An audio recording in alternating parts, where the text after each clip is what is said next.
A gunman's finger tightened on the trigger as a little girl froze in the middle of a small neighborhood store. In that split second, a single father named Daniel Rivera hurled himself into the line of fire, taking a bullet to save her life. 3 minutes later, the girl's mother, Isabella Grant, a high-powered CEO, too busy to notice her daughter's tears, burst through the doors and saw a stranger bleeding out on the floor because he had chosen to protect what she nearly lost. What follows is not only a story of survival, but of unexpected family second chances and the quiet courage that changes lives forever. Follow my story to the end and comment below the city you're watching from so I can see how far this story travels. The fluorescent lights inside Miller's Market buzzed faintly as Daniel Rivera wiped the sweat from his brow.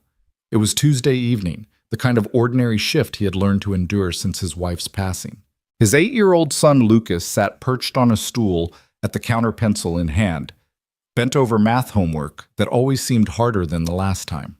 "Dad," Lucas said without looking up, "if I finish these fractions, can we get ice cream on the way home?"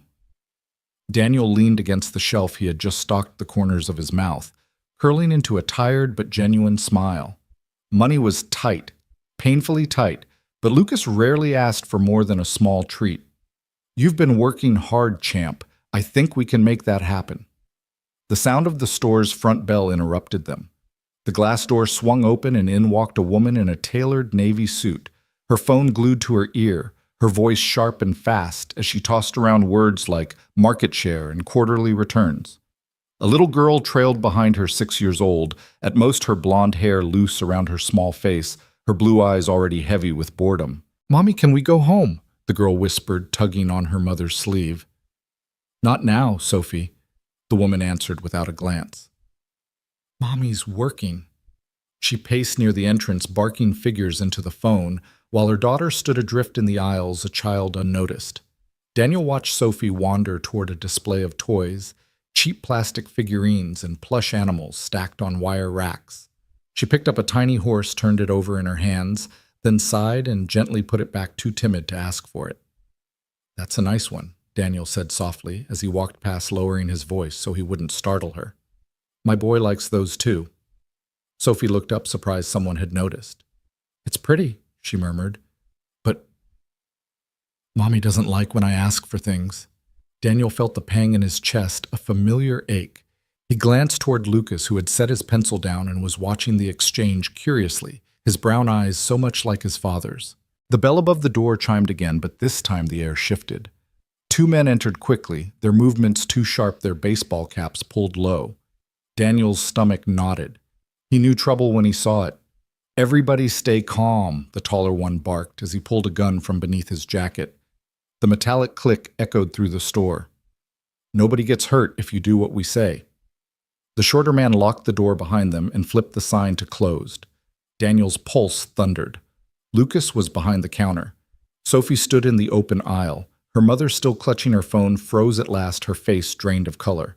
"Hands up, phones down," the tall gunman ordered. "We're here for the register and valuables. Quick and easy." Old Mr. Miller, the shop owner, fumbled with trembling hands to open the till. "Please just take it. Just take the money." The robbers swept through, snatching watches, wallets, even the sleek device out of the woman's manicured hand. "Nice jewelry, lady," the shorter one sneered. "That'll keep us comfortable." Daniel kept his eyes locked on Lucas, whose lips trembled as he crouched low.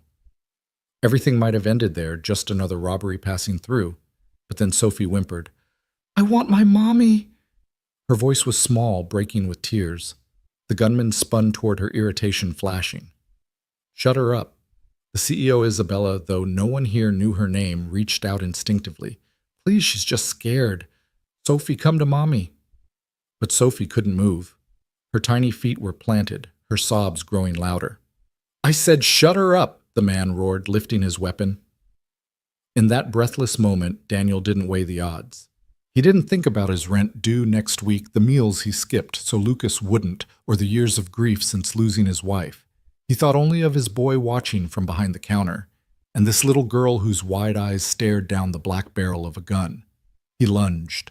The shot cracked through the store like thunder. Daniel felt it tear into his chest, hot fire exploding across his ribs. His body slammed against the floor tiles. Pain roared through him. But above it all was one certainty: the bullet hadn't hit Sophie. Dad Lucas screamed, scrambling from behind the counter. "What did you do?" the tall gunman shouted, startled. This wasn't how robberies were supposed to go. Panic rippled between the thieves. Sophie was crying harder now, clutching at her mother, who had finally rushed forward to grab her. But Isabella's eyes were on the stranger bleeding on the floor, the man who had saved her daughter without a second thought. "We need to go," the shorter one barked. The robber snatched the cash, bolted through the unlocked door, and vanished into the night. Isabella dropped to her knees beside Daniel, pressing her hands against the crimson spreading across his shirt. Her expensive suit was ruined in seconds. She didn't care. "Stay with me," she pleaded. "Stay with me, please." Lucas clutched his father's hand, tears streaming. "Don't leave me, Dad. Please don't leave me." Daniel's vision blurred. He forced his eyes to stay open to hold his son's face in focus. "I'm not going anywhere, buddy," he rasped, though blood flecked his lips. "Ambulance is on the way," Mr. Miller called, trembling as he held his phone. Isabella stared down at Daniel, her heart pounding with a fear she hadn't known in years. Why, she whispered, "Why would you do that for us? You don't even know us." Daniel tried to smile, though agony twisted through him. "She's just a kid," he gasped. Somebody had to be her hero today. Sophie, still clutching her mother, reached out a tiny hand to touch his bloodied fingers. "Thank you, mister," she said through tears. "Daniel," he whispered faintly. "My name's Daniel. That's my son, Lucas." For the first time in years, Isabella Grant, a woman who commanded boardrooms and silenced competitors, felt tears burning her eyes. She looked at the man on the floor and knew her life had just been altered forever. Outside, faint sirens wailed closer. But inside the store, under buzzing fluorescent lights, 3 lives had already collided in a way none of them could ever walk away from unchanged. The ambulance's red lights flashed through the window before the sound of screeching tires filled the street outside. Paramedics burst through the door with a gurney, their boots clattering against the tile. "Step back, ma'am." "We need space," one said firmly, guiding Isabella away as another crouched beside Daniel, already cutting open his shirt to assess the wound. Lucas clung to his father's hand. "I'm right here, Dad," he whispered fiercely, as though his small voice could anchor Daniel against the tide pulling him away. Daniel's lips trembled into a faint smile. "Strong." "Just like your mom," he murmured. Then he winced, his body shuddering as the paramedics inserted IV lines and wrapped heavy bandages around his chest. "Gunshot wound to the thorax, possible internal bleeding," one medic called out. "We need to move him now." Isabella's knees threatened to give way as she watched. She was used to seeing numbers fall on a screen, investments collapse or soar. But this raw human chaos, she hadn't been part of it in years, and it was happening because of her. Because she hadn't even noticed her daughter drifting in harm's way.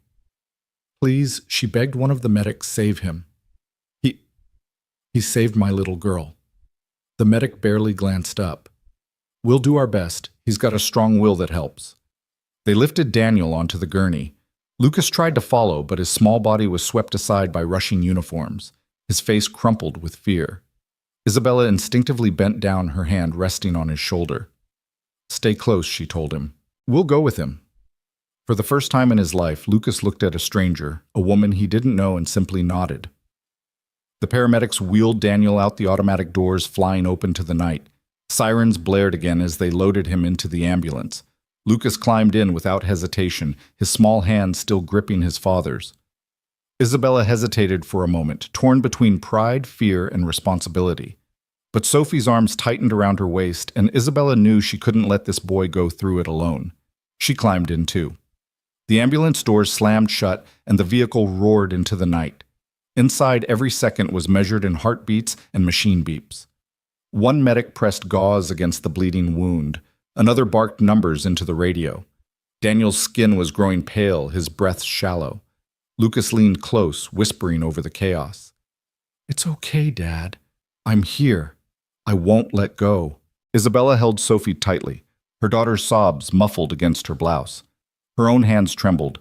She wanted to say something, to apologize, to promise this stranger that his sacrifice wouldn't be wasted. But words stuck in her throat. She had spent years commanding men twice her size in corporate boardrooms, but she couldn't find a single word to steady one dying man. At the hospital, the emergency bay doors flew open. Daniel was rushed inside under bright white lights, his gurney swallowed by swinging doors labeled trauma. Lucas tried to follow again, but this time a nurse gently held him back. "You can't go in there, honey," she said softly. "They need to work." Lucas's chest heaved with panic. "But he needs me." "I know," Isabella interrupted gently. She crouched to his level, steadying him with her gaze. "They'll take care of him. Right now he needs you to be brave out here." Lucas's lower lip quivered, but he swallowed hard. "Brave," he repeated as if reminding himself. Isabella glanced down at Sophie, who had gone quiet, now her eyes swollen with tears. She brushed a curl from her daughter's face and then looked back at Lucas. The two children strangers just hours ago stared at each other as if they shared something unspeakable. Hours dragged in the waiting room. The sterile air buzzed with fluorescent lights, every squeak of shoes on linoleum making Isabella's chest tighten. Sophie curled against her mother's lap, asleep at last, while Lucas sat stiff-backed in the chair beside her, clutching a small action figure he'd pulled from his backpack.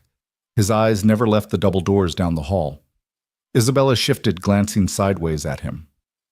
She had built an empire from nothing, invested in global markets, survived hostile takeovers, yet here she was, helpless in a plastic hospital chair, next to an 8-year-old boy with more courage than most men she knew. Finally, the double doors opened and a doctor stepped out. His scrubs were flecked with shadowed stains, his expression grim but not hopeless. "Are you family?" he asked. Lucas leapt up. "I'm his son." The doctor's eyes softened as he looked down. "Then you'll want to know he made it through surgery. The bullet missed his heart by inches, but it caused internal bleeding. We repaired it. He's stable now, but it will be a long recovery." Lucas let out a shaky breath of relief, covering his face with both hands, as though the weight of the world had just slid off his shoulders. "Can we see him?" Isabella asked, her voice breaking despite her effort to keep it even. The doctor nodded. "He's resting. Room 314. Keep it quiet. He'll need sleep." They followed a nurse down the corridor, the floor tiles gleaming under harsh lights. Room 314 smelled faintly of antiseptic. Machines beeped softly around the bed where Daniel lay, tubes running from his arms, his chest bound in white bandages. He looked impossibly small against the expanse of the hospital bed. Lucas climbed into the chair beside him, clutching his father's hand. "I'm here, Dad," he whispered fiercely, tears streaming again. On the opposite side of the bed, Sophie tiptoed forward. In her small hands, she held the toy horse she'd seen in the store, earlier somehow retrieved from the chaos. She placed it carefully on the bedside table. Isabella's throat tightened. "Sweetheart, why did you bring that?" "So he knows I won't forget," Sophie whispered. Isabella pulled her daughter close, her chest heavy with emotion. She had been too busy for bedtime stories, too distracted for playground afternoons. Yet this stranger had shown more attention to Sophie in a fleeting moment than Isabella had in months. And now he lay here because of it. For the first time in years, Isabella Grant, who had built her fortune on being untouchable, felt something crack open inside her, and she realized she couldn't walk away from this man. Not now. Not ever. The steady beep of the heart monitor was the only sound in room 314 that night. Its rhythm filled the silence, a fragile reassurance that Daniel Rivera was still fighting. Lucas sat slumped forward in the chair, his small hand still wrapped tightly around his father's. His eyelids drooped, exhaustion finally winning, but even in sleep his grip didn't loosen. On the other side of the bed, Isabella Grant watched quietly. Her daughter Sophie curled against her shoulder. She had canceled every late meeting, every overseas call, and for once she didn't care about the fallout. Her board could wait. Her investors could wait. Right now, nothing mattered but this room, these children, and the man who had bled to protect her daughter. Hours later, the door creaked open and a nurse slipped in to check vitals. Isabella shifted in the stiff visitor's chair, her back aching from sitting upright for so long. The nurse adjusted Daniel's IV and smiled at Lucas, who stirred awake instantly at the sound. "Your dad's doing okay," the nurse said gently. "Rest is the best thing for him now." Lucas nodded, rubbing at his tired eyes. He promised me he wouldn't leave." The nurse patted his shoulder. "He sounds like a man who keeps his promises." When the nurse left, Isabella leaned forward, lowering her voice. "Lucas, are you hungry? It's been a long night." The boy hesitated. Pride flickered across his features, the same stubborn pride Isabella had seen in countless men who didn't want to look weak. But then his stomach growled softly, betraying him. "I've got it," Isabella said, standing. "There's a cafe downstairs. I'll bring something back." Lucas glanced at his father, torn. Isabella caught the hesitation. "I'll only be gone 10 minutes. Sophie will stay here. She'll keep watch with you." Sophie, still half asleep, nodded solemnly, as if this were a mission of great importance. Lucas gave a reluctant nod, and Isabella stepped quietly into the hallway. The hospital cafeteria was nearly empty at that hour, the air heavy with the smell of stale coffee. Isabella ordered sandwiches and fruit cups, realizing she had no idea what Daniel or Lucas even liked to eat. At home, her chef prepared elaborate meals, nothing like the simple turkey sandwiches stacked in paper bags here. She felt oddly small in the fluorescent-lit line, humbled in a way boardrooms had never made her feel. When she returned, Lucas tore into the food as though he hadn't eaten in days. Sophie nibbled quietly beside him. Isabella watched something heavy pressing on her chest. These children were finding comfort in each other's presence in this unlikely family that had formed overnight. Later that morning, a doctor entered the room with a clipboard. "Mr. Rivera is stable," he announced. "He'll need close monitoring for the next few days. The recovery will be long, at least 2 months without work." The words hit Lucas like a blow. Isabella saw it in the way his shoulders slumped, the quick panic flashing across his eyes. She recognized that look, the silent calculation of bills, unpaid food, uneaten. She had seen it in struggling employees she had once brushed aside. "What about money?" Lucas whispered to himself, not realizing Isabella heard. Her chest tightened. This boy was 8 years old and already carrying the weight of an adult. She opened her mouth to speak, but stopped. She wasn't sure yet what she could promise. But one thing was certain, she would not let them face this alone. That afternoon, when Daniel stirred for the first time, Isabella leaned closer, her voice steady but soft. "You're safe. You're in the hospital." His eyes fluttered open, clouded with pain, but sharp enough to search for one face. "Lucas, I'm here, Dad," the boy said quickly, scrambling forward to squeeze his hand. Relief softened Daniel's expression. He turned slightly, noticing Sophie perched at the edge of the bed, clutching her toy horse. She gave him a timid smile. "Looks like you've got a friend," Daniel whispered to his son. Then his eyes moved to Isabella. She expected blame, anger, even dismissal. Instead, his voice was barely audible. "Thank you for staying." The words left her stunned. She hadn't saved anyone. She had been too distracted to even notice the danger until it was too late. Yet here he was thanking her. "I should be the one thanking you," she said, her voice cracking. "You nearly died for my daughter." Daniel gave the faintest shrug, though it sent pain across his features. Any father would have done the same. But Isabella knew that wasn't true. Not every father, not every man, not every person. Something about his certainty, his complete lack of hesitation, shook her in a way no hostile negotiation ever had. As the day wore on, Isabella found herself helping in ways she never imagined: fetching water, smoothing blankets, distracting Lucas with small games so he wouldn't cry. When evening fell, she even read a picture book aloud, at Sophie's request, her voice unsteady at first, but softening as the children leaned closer. That night, when both kids finally drifted into sleep, Isabella sat back in the chair, staring at the quiet rise and fall of Daniel's chest. She thought of all the years she had spent chasing success, of the countless nights Sophie had begged for her attention, while she'd brushed her off with another phone call. And she realized with startling clarity that this man, this single father with nothing but his son and his courage, had given her a gift she didn't deserve. For the first time in years, Isabella Grant bowed her head and wept in silence. By morning, the hospital's windows wore a film of gray rain threading down the glass in long, patient lines. The city outside moved on delivery trucks grinding their gears, nurses swapping shifts, coffee cups changing hands. But inside room 314, everything narrowed to a bedside and a steady beep. Isabella woke to the stiffness in her neck and the warmth of Sophie's small body curled against her. On the other side of the bed, Lucas had slumped in the visitor's chair, his fingers still laced with his father's. Daniel slept chest rising in careful, painful increments. bandages peeking above the edge of the sheet. Her phone had vibrated through the night with messages board members, her assistant, a client in Singapore threatening to pull a deal if she missed the 9 a.m. call. She silenced them all. She'd built her life on answering everything, on never letting a call go to voicemail. This morning, she let the calls die in the dark. A nurse came in with a quiet smile, checked vitals, wrote numbers on a chart. "He's holding steady," she said. "Pain's going to spike as he wakes more, but he's a tough one." Isabella thanked her, then slipped into the hallway to stretch her legs and clear the fog. The corridor smelled of antiseptic and overbrewed coffee. In a corner lounge, a vending machine hummed beside a microwave with a handwritten sign, "Please do not heat fish." She almost laughed the absurdity of ordinary life in a place like this. Her phone lit again. This time she answered. "Nate," she said when her assistant's voice came on, already tight with anxiety. "Isabella, thank God. You disappeared. The board's reschedule." Everything she said.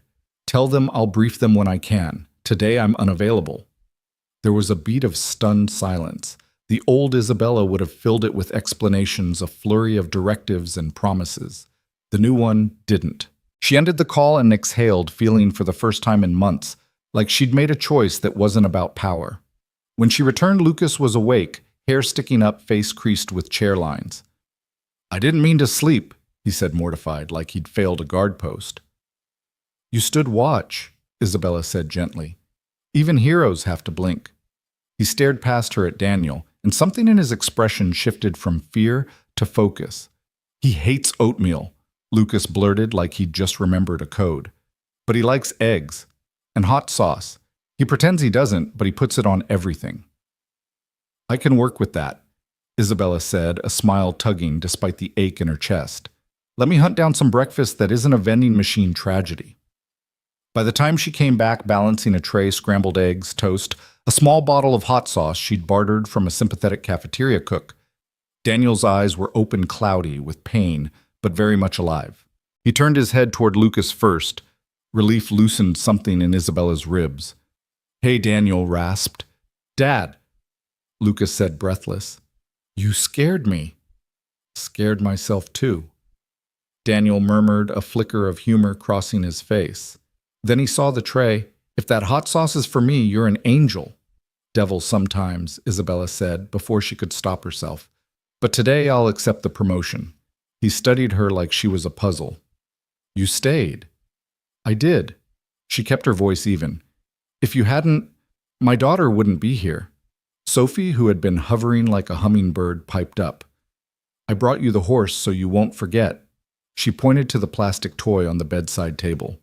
"Her name is Star," Daniel repeated as if tucking it away. "Thanks, kiddo." The door opened and a man with salt and pepper hair stepped in, a badge clipped to his belt, not a stethoscope. "Detective Armand," he said, offering a nod that took in everyone in the room with careful calm. "I'm here to take statements about the robbery." "Mr. Rivera." "I won't take much of your time." Daniel's jaw tightened, but he nodded. "I can talk." Armand stood by the bed with a small notebook. "You intervened when the suspect pointed the firearm at the child." "He was going to shoot," Daniel said simply. There wasn't time. Armand's pen paused. A flicker of respect maybe crossed his face. "Description matches both suspects we've been tracking.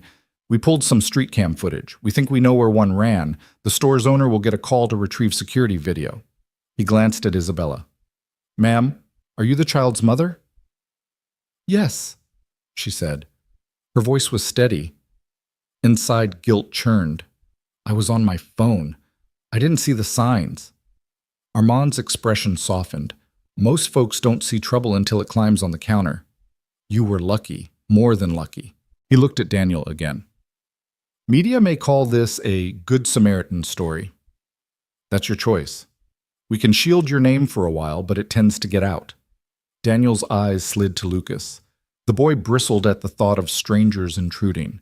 Isabella caught it too. She cleared her throat. "Detective, if statements are needed, route them through me." Armand raised an eyebrow. "And you are Isabella Grant." She watched the flicker of recognition. Her last name traveled with rumors and Forbes articles. "I'm involved," He nodded slowly. Understood. We'll be in touch. When the detective left, the room felt different. Outside forces had acknowledged what happened, stamped it in ink. Inside, nothing changed. A father lay in pain. A boy refused to let go of his hand. A woman tried to earn in small ways a debt she couldn't name. Around noon, Dr. Morales came in with a tablet, his calm demeanor anchoring the room. "How's the pain?" he asked. "Like a truck parked on my chest," Daniel said. "But I can breathe. Progress."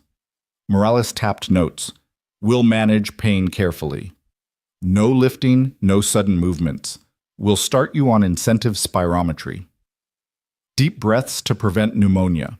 Walking a few steps with assistance tomorrow if your vitals stay stable. Home in a week maybe if we keep winning the small battles. No work for 8 weeks minimum." 8 weeks. The words thudded in the air. Lucas flinched. Isabella watched the calculation bloom behind his eyes again. Rent, groceries, school supplies. Daniel didn't look at his son. He stared at the ceiling like it might offer solutions carved into tile. Morales continued, oblivious to the math bleeding the room dry. "We'll have a social worker stop by about discharge planning, physical therapy referrals, home care instructions. Do you have family nearby?" "Just us," Daniel said. "Me and my boy." Morales nodded with the practiced compassion of a man who'd heard 1,000 variations of the same story. "We'll make sure you're set up as best we can." He glanced at Isabella and Sophie, curiosity crossing his features. "You have good friends," he said to Daniel. "That helps." After he left, quiet settled. Rain thickened against the windows. Lucas stood suddenly anxious and paced to the small bathroom and back, as if motion itself held the walls up. Isabella rose and crossed to him. "Lucas," she said softly, "do you trust me enough to let me help?" He didn't answer right away. He was 8, but in that moment he wore the brittle armor of someone twice his age. "We're okay," he said automatically. The script of pride. She nodded, honoring it. "Then let me do things that don't mean you're not okay. Breakfast, homework help, keeping Sophie quiet when your dad needs sleep. Little things." He studied her like he weighed contracts. Slowly he nodded. "He likes his eggs with the hot sauce on the side," he said, the concession of a general handing off a flank. "And he gets cold fast. The blanket doesn't stay." "I can fix blankets," she said. "I'm excellent at blankets." That afternoon, she sent her driver home with a furious list: sweatshirt, soft socks, a decent pillow, real coffee, a fleece throw that didn't scratch. When the bag arrived, Lucas unpacked it with ceremonial care, arranging things with a focus that steadied him. He draped the fleece just right. Daniel's shoulders relaxed a fraction. Sophie colored at the tray table, tongue between her teeth. When she finished, she held up a drawing, 4 stick figures holding hands, a sun grinning overhead. She'd written their names in wobbly letters. Sophie, Mommy. Lucas, Daniel. "Is that a picnic?" Daniel asked, lips twitching. "It's us," she said earnestly. "We're happy." Lucas stared at the page. His eyes shone, but he didn't say anything. He just looked at his dad, then at Isabella, and then to Sophie's delight he added a dog in the corner. Evening laid down a deeper gray. Hospital sounds grew softer, more intimate, a cart rolling past a lullaby of monitors. A volunteer stopped by with a basket of paperbacks and puzzle books. Lucas chose a word search like he'd just been handed a mission dossier. Isabella read aloud from a thin chapter book Sophie loved, and though the story was about a mouse who sailed across a puddle, the cadence of her voice soothed the room.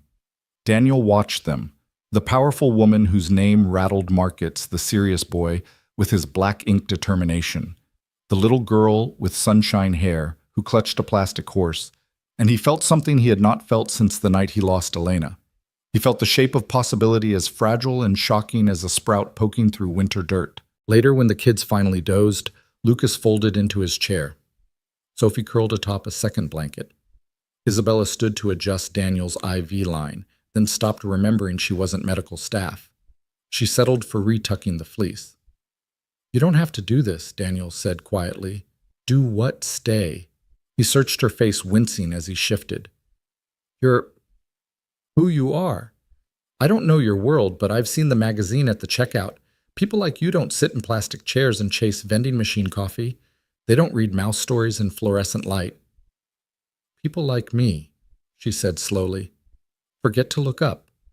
She glanced at the sleeping children. Today I looked up. His gaze softened. Your little girl is brave. She shouldn't have had to be, Isabella whispered. If I'd been looking, I keep hearing the gun, seeing her, frozen. Her throat tightened. You moved. I moved, he echoed like he was learning it about himself in real time. Because your kid is just a kid. Because my kid was watching me. He breathed carefully. For a long time after Elena died, I thought I was done being who I used to be. The guy who runs toward trouble. The guy who believes, I don't know, that decency still matters. Maybe I was wrong. You weren't wrong, Isabella said, and her voice didn't tremble this time. You were grieving, and you're still that man. Silence settled again, but it wasn't empty. It felt like a room just after a storm, when the power clicks back on and the refrigerator hum returns, and you realize you can hear your own heartbeat because you survived it. Why are you really here? Isabella Daniel asked finally. Not the first hour. Now. She looked at him at the lines pain had etched around his mouth, at the bruised bloom beneath his bandages, at the boy asleep with his fingers still hooked around his father's wrist. Because you didn't hesitate when my daughter needed you, she said. And because I have spent years hesitating about the only thing that matters, she swallowed. I'm staying until I learn how not to. He let out a breath that might have been a laugh. That hot sauce was a good start. Tomorrow I'll upgrade to pancakes if the cafeteria gods allow it. Ambitious, he murmured, eyelids growing heavy. Go easy on the syrup. I'll bring fruit, she promised. Then we're square, he said, and the corner of his mouth lifted, and for the first time sleep pulled him under without a wince. Isabella sat back down. Rain slowed to a mist. She reached for her phone, not to check markets, but to set a reminder for 6 a.m. Fruit. Hot sauce, word search. And surprisingly, she added, look up. Beyond the glass, dawn would come, and with it decisions, social workers' discharge plans, the kind of logistics that could break a proud man who'd done something selfless. But that belonged to morning. Tonight in room 314, a fragile, unnamed alliance held stitched together by a plastic horse called Star. A fleece blanket tucked just right, and the promise of pancakes no one had eaten together yet. Morning sunlight broke through the storm, spilling across the hospital floor in fractured stripes. It was the kind of light that carried no warmth, sterile pale, but inside room 314 it felt like a small mercy. Daniel Rivera stirred awake, his chest heavy beneath the bandages. But this time he didn't wince immediately. Progress, he thought dimly. Beside him, Lucas was already awake, hair sticking in every direction, a word search balanced on his knees. He had circled only 3 words, the rest untouched. His eyes kept drifting back to his father, as if making sure each rise and fall of breath continued. You're supposed to find words, not stare holes through me, Daniel rasped. Lucas's lips twitched into a smile. Found one. Brave. Daniel blinked, throat tightening. Before he could answer, the door creaked open. Isabella Grant stepped in with a cafeteria tray balanced in her hands. She had ditched the navy suit jacket for a plain cardigan, her hair pulled back. To anyone else, she might have looked ordinary. But to Daniel, there was something almost startling about seeing a woman of her stature carrying styrofoam cups and a paper bag. I come bearing pancakes, she announced softly, glancing at the monitors. And fruit, because apparently that balances the syrup. Lucas perked up. You remembered I promised, didn't I? Isabella set the tray down, pulling out small cartons of orange juice and a container of strawberries. Sophie trailed in behind her, dragging a coloring book and waving cheerfully at Daniel. Morningstar's dad, she chirped, pointing at the toy horse perched on the bedside table. Daniel chuckled weakly. Morning, kiddo. Hope Star slept better than I did. She did, Sophie said solemnly, plopping onto the visitor's chair beside Lucas. She opened her coloring book and began shading in a lopsided rainbow. Isabella helped Lucas divide pancakes onto paper plates, then poured coffee into the styrofoam cups. She slid one toward Daniel. It's not gourmet, but it's hot. Daniel eyed it, lips curving. Never thought I'd see the day a Forbes cover girl poured me burnt cafeteria coffee. Don't remind me of that photo, Isabella muttered, embarrassed. The stylist insisted on red lipstick. I looked like a vampire. Lucas snickered, and for a moment the tension broke. The room filled with ordinary sounds, a fork clinking. Sophie humming as she colored Isabella, blowing on her coffee to cool it. It almost felt like family, but reality pressed back soon enough. A social worker knocked gently and stepped inside a folder tucked under her arm.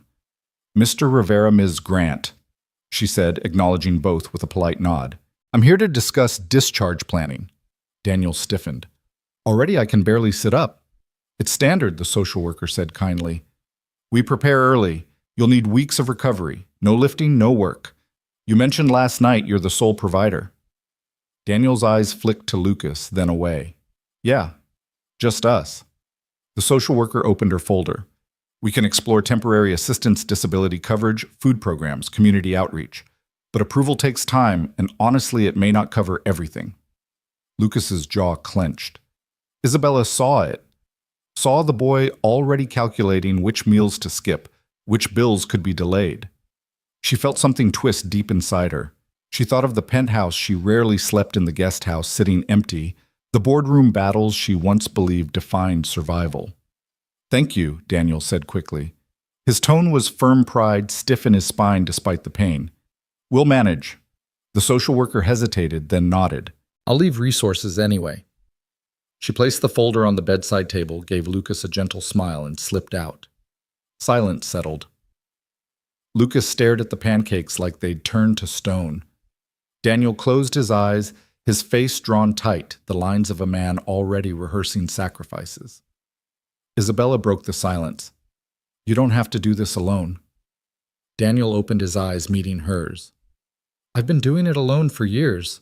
And look where it landed you, she said, softer than she intended. She glanced at Sophie, who was humming, happily oblivious. If not for you, she wouldn't be sitting there. I can't stand by while the man who saved her drowns under hospital bills. His gaze sharpened. I don't take charity. This isn't charity, Isabella replied, holding his eyes. This is gratitude. This is friends helping each other. Lucas looked between them, torn hope flickering but smothered by his father's stubbornness. Dad, he started. Daniel shook his head gently. We'll be okay, buddy. But Isabella wasn't finished. At least let me cover the next few weeks. Food, rent, whatever it takes until you're back on your feet. No strings. Daniel's jaw tightened. He wanted to refuse. Pride screamed at him, but his son's hollow eyes and the social worker's words lingered. Still, all he said was, I'll think about it. It was more than she expected. She nodded once, not pushing further. Later that afternoon, when Lucas slipped downstairs with Sophie to fetch crayons from the gift shop, Isabella sat quietly beside Daniel. The air between them felt heavier, filled with things unsaid. You think I'm foolish, Daniel said, finally, his voice rough. No, Isabella answered. I think you're brave. But bravery won't keep your boy fed. His eyes closed. He deserves better than me. The words struck her. He deserves you, and you deserve help. Let me prove it. For the first time, Daniel didn't argue. He just looked at her, exhaustion softening his resistance, and whispered, Why do you care? Isabella hesitated, then said the truth. Because last night when you bled on that floor, I realized I've spent years chasing everything that doesn't matter. You reminded me what does. Daniel's eyes searched hers. Something unspoken passed between them, fragile but undeniable. Then the children barreled back into the room, laughing about crayons, and the fragile moment dissolved. But it lingered tucked beneath the surface, waiting. The days that followed blurred into a rhythm of antiseptic mornings and sleepless nights. The hospital became a world of its own, nurses, wheeling carts, monitors, humming muted announcements over intercoms. For Daniel Rivera, every hour was marked by the effort of breathing, by the dull ache of healing bones and tissue. For Lucas, every hour was measured in waiting, in watching, in making sure his father's hand never felt empty. And for Isabella Grant, time bent in ways she hadn't known possible. She had once lived by clocks and calendars, carved her life into 15-minute meetings. Now she found herself sitting quietly for whole afternoons, Sophie's head in her lap, while Lucas worked on homework across from her and Daniel dozed fitfully. She was changing, and she knew it. One evening, she arrived with dinner that hadn't come from the cafeteria. Instead of styrofoam containers, she carried paper bags filled with roasted chicken, fresh rolls, and vegetables sautéed in garlic. She set them down on the small table near the bed. "Smells like heaven," Daniel murmured, stirring awake. "It's from a restaurant down the block," Isabella explained. "Figured you'd appreciate something that doesn't taste like cardboard." Lucas's eyes lit up at the sight of real food. Sophie clapped her hands. The children dove in eagerly, and Isabella sat back watching them. Daniel raised an eyebrow at her. "You're spoiling us." "You saved my daughter," she said simply. "Consider this. Interest on the debt." He shook his head, half amused, half stubborn. "If I keep accepting this kind of help, I'll forget how to stand on my own." Maybe she countered softly, "You were never meant to stand alone." The words hung between them, heavier than she expected. Daniel looked away, focusing on his son tearing into bread. His silence wasn't rejection, it was fear. Later that night, after the kids had fallen asleep in mismatched chairs, Isabella found herself walking the quiet corridor with Daniel's doctor. "He's strong," Dr. Morales said, "but recovery will be slow, 2 months minimum. No lifting, no heavy work. He'll need stability, patience, support." "Support?" Isabella repeated, as if testing the word on her tongue. "You're his employer," the doctor asked. She hesitated. "No, I'm his friend." Dr. Morales gave her a curious glance, but didn't press. "Then he'll need you, friend or not. Men like him, they try to carry everything until they break again. Help him share the weight." That night, Isabella couldn't sleep. She sat in the corner chair Sophie curled against her chest, listening to the rhythmic beeping of the heart monitor. Daniel shifted restlessly in his sleep, his brow furrowed. Lucas stirred too, whispering in a dream, "Don't go, Dad." Isabella's throat tightened. These two had built a life from scraps bound by love and determination. They were strong, but one wrong gust could topple everything. She resolved in that moment that she wouldn't let them fall. The next morning, she acted on that resolution. After dropping Sophie at school, Isabella called her assistant. "Cancel the London trip. Clear my calendar for the next week." "And no, I don't care what the board thinks." "But Ms. Grant—" "Tell them I've made an investment," she interrupted. "The most important one of my life." Back at the hospital, she brought books for Lucas puzzles for Sophie and decent coffee for herself and Daniel. Lucas devoured the puzzles. Sophie chattered happily while coloring. For the first time, the sterile room felt less like a ward and more like a strange makeshift home. But cracks still showed. One afternoon, when Isabella returned from a phone call, she found Lucas hunched by the window, his face pale. "What's wrong?" she asked. He turned eyes glassy. "I heard the nurses talking. They said Dad won't be able to work." "That means no money." His small fists clenched. "I can't let us lose the apartment. I'll do something." "Lucas?" She cut in gently, kneeling before him. "You're a child. It's not your job to carry this." Tears spilled down his cheeks, hot with shame. "But who else will?" Her chest ached. Without thinking, she pulled him into a hug. He resisted at first, stiff and embarrassed, but then he broke shoulders, shaking against her. "Your dad carried the world for you," Isabella whispered. "Let someone carry it for both of you now." When Daniel woke later, she didn't mention Lucas's breakdown. But she did sit closer, her voice low. "When you're ready, I want to talk about a plan. A real one. Not pride, not charity. Just building something better." Daniel met her gaze, his eyes weary but steady. Why, he asked again the same question he had whispered before. This time she didn't hesitate. "Because you saved more than Sophie's life that night. You saved mine. I'd forgotten what mattered. You reminded me." Silence stretched, but it wasn't empty. Daniel looked at her a long moment, then closed his eyes, not in dismissal, but in surrender to the truth she spoke. The children slept easy that night, Sophie clutching her toy horse Lucas with a puzzle book on his chest. Isabella sat awake by the window watching dawn stain the sky pink. And she knew her life was no longer divided between boardrooms and profits. A line had been crossed in that corner store the moment Daniel had stepped in front of a gun. Now they were all bound together by blood spilled by tears shed by the fragile hope of what might come next. The hospital released Daniel after 10 long days. His body was stitched and bandaged fragile in ways that frightened him, but the doctors were satisfied he could finish healing at home. The problem was home. Lucas rode silently in the back of Isabella's sleek black sedan, clutching his father's duffel bag. He stared out the tinted window, watching the city blur past. Isabella sat in the front passenger seat, Sophie tucked against her side. Daniel sat beside Lucas, one arm pressed gingerly to his chest, trying not to show how every bump in the road sent a ripple of pain through him. When they pulled up to Daniel's apartment building, Isabella's heart sank. It was an aging brick structure with peeling paint and a stairwell that smelled faintly of mildew. A group of teenagers loitered near the entrance, smoking and shouting. The neighborhood wasn't cruel, but it was too hard for a man trying to heal and a boy just beginning to grow. "This is us," Daniel said, his voice steady, but his eyes betraying embarrassment. "It's not much, but it's home." Lucas jumped out quickly, rushing ahead to unlock the door. Isabella followed, carrying one of the bags. Inside the apartment was small but spotless. Second-hand furniture, carefully maintained. Pictures of Daniel's late wife Elena lined the walls. The refrigerator was covered with Lucas's drawing superheroes animals, a few clumsy hearts with Dad written inside them.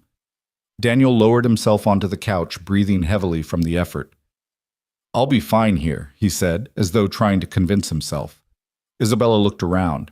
The place was safe enough for a man at full strength, but not for someone recovering from a bullet wound. She could see it, the struggle of climbing stairs with weak lungs, the risk of infection in cramped corners, the sheer exhaustion of cooking and cleaning when every movement hurt. Lucas emerged from the kitchen with a glass of water, trying so hard to help. "Here, Dad. You need to drink." Daniel smiled at him, pride and sorrow mingling. "Thanks, champ." Isabella felt her throat tighten. She turned to Daniel. "You can't stay here." He stiffened. "This is my home." "It's a trap," she said quietly. "Every day you spend here will drain you. You won't heal. You'll get sicker, and Lucas will try to fill the gaps until he breaks too." Daniel's jaw set. "We've managed before. We'll manage again." Lucas looked between them, torn. His eyes silently begged for something more, though he wouldn't say it aloud. Isabella drew a steady breath. "My company owns a guest house. It's empty.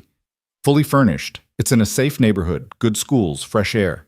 You and Lucas can stay there while you recover. No rent. No bills. Just focus on healing." Daniel stared at her, stunned. Then he shook his head. "That's too much. I can't accept that." "It's not charity," Isabella pressed. "It's thanks. It's what friends do for each other. I don't want my boy thinking we take handouts." Lucas finally spoke, his voice small. "Dad, it wouldn't be a handout. It'd be a chance." Daniel looked at his son, seeing the hope flickering in his eyes, the same hope he himself had buried beneath pride. His chest rose and fell, labored, not just from injury, but from the weight of choice. "Why are you doing this?" he asked Isabella at last. She answered without hesitation. "Because 2 weeks ago I was a different person. I thought success meant money, status, control. But when you stepped in front of that gun, you showed me what success really means. It means protecting what matters. It means family." She glanced at Sophie, who was humming quietly as she rearranged Lucas's crayons on the table. "You saved my daughter. The least I can do is give you a safe place to heal." Daniel's defenses wavered. He looked at Lucas, then at Isabella, then at his hands. Slowly, painfully, he exhaled. "All right," he said finally, "but only until I'm strong enough to work again." Lucas's face lit up with relief. Sophie clapped her hands. Isabella felt something deep inside her loosen, as though she'd been holding her breath since the night of the robbery. The next day they drove to the guest house. It sat on the edge of a quiet suburb, surrounded by trees that whispered in the breeze. The lawn was freshly cut. The windows gleamed, and a wide backyard stretched out with room for children to run. Lucas stepped inside first. His eyes widened at the sight of a bright kitchen, a living room with plush couches, bedrooms bigger than their whole apartment. "Dad," he called, "you have to see this." Daniel followed slowly, leaning on Lucas for support. He paused in the doorway, taking in the space. "It's too much," he whispered. "It's home," Isabella corrected softly. She watched as Lucas ran from room to room, his laughter echoing. Sophie joined him, twirling in the hallway.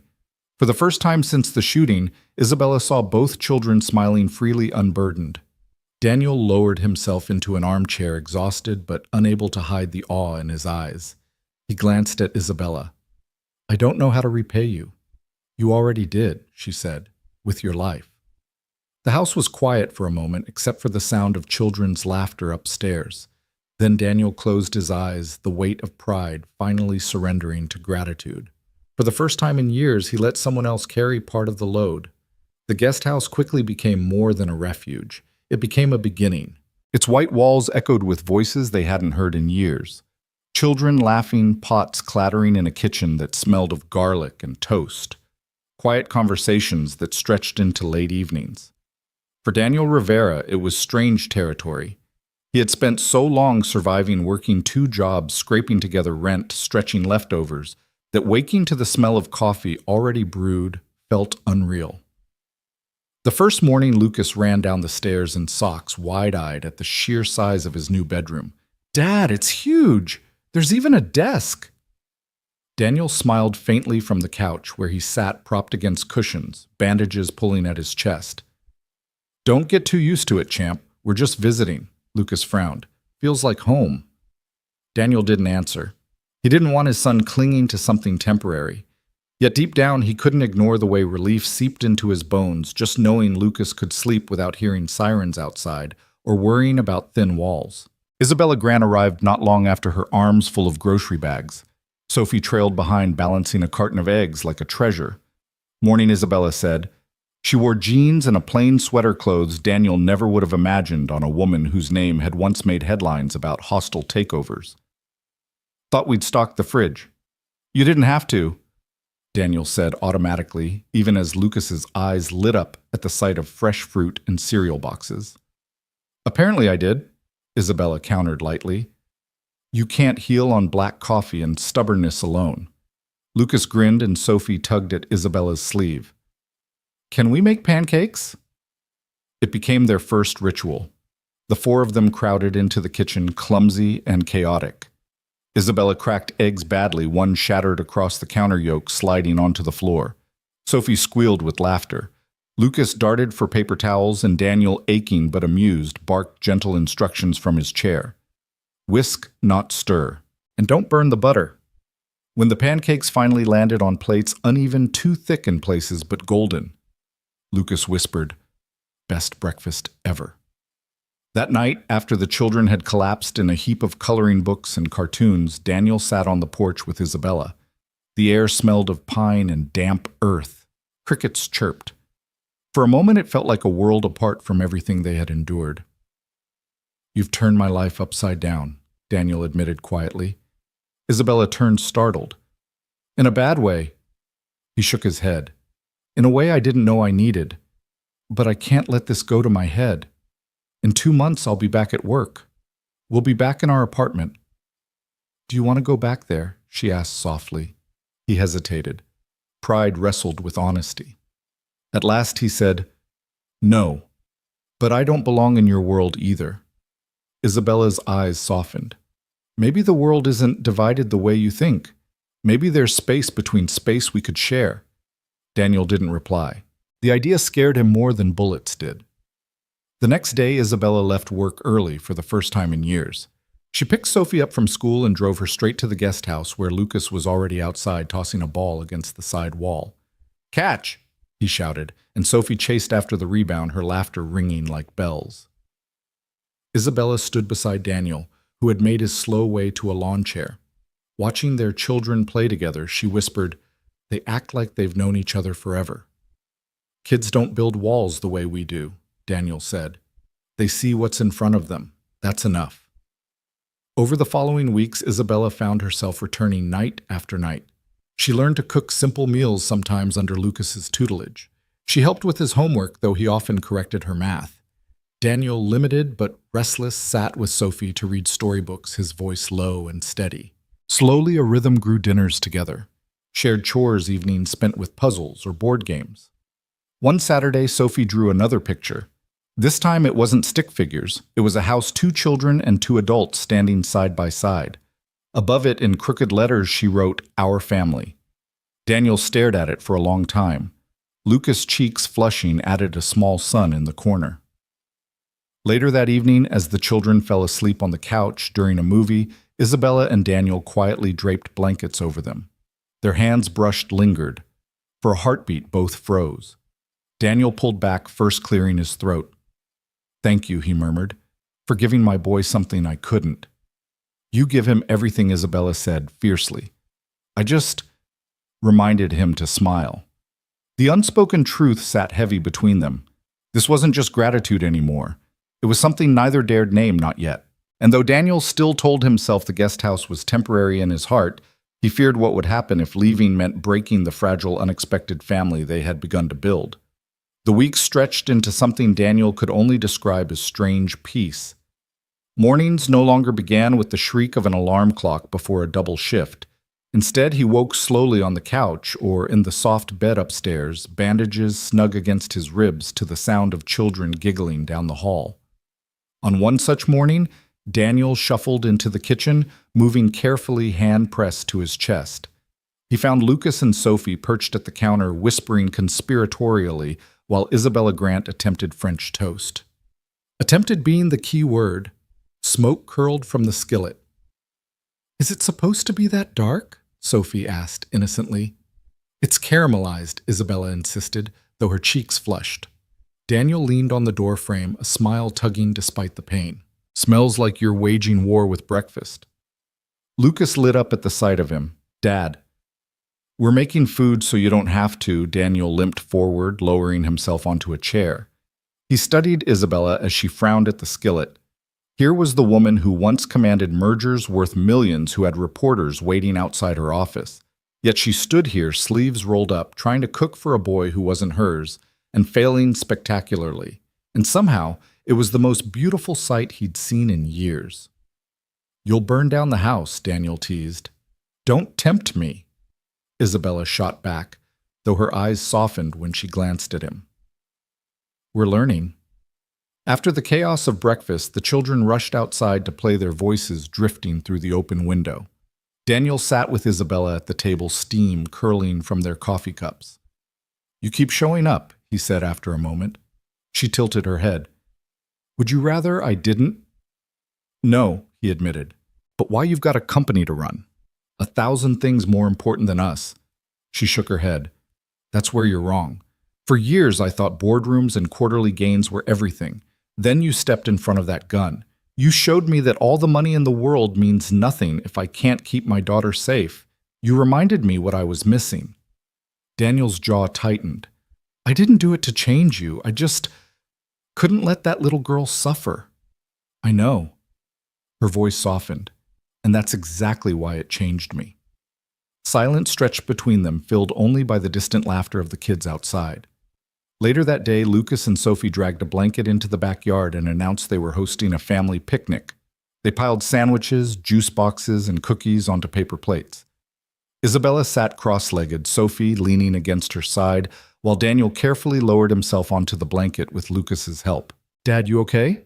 Lucas asked, eyes full of worry. Daniel ruffled his son's hair. "I'm fine. Just slow."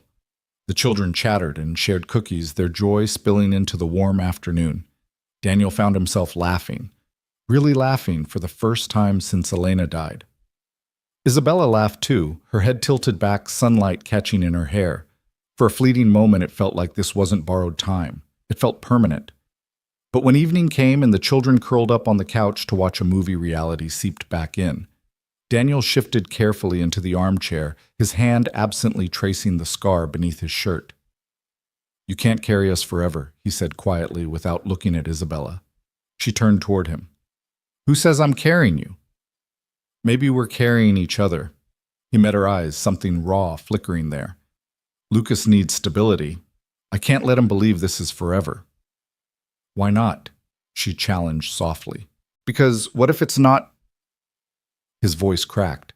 "What if I let him hope for something I can't give?" Isabella's throat tightened. She wanted to argue, to tell him he was wrong.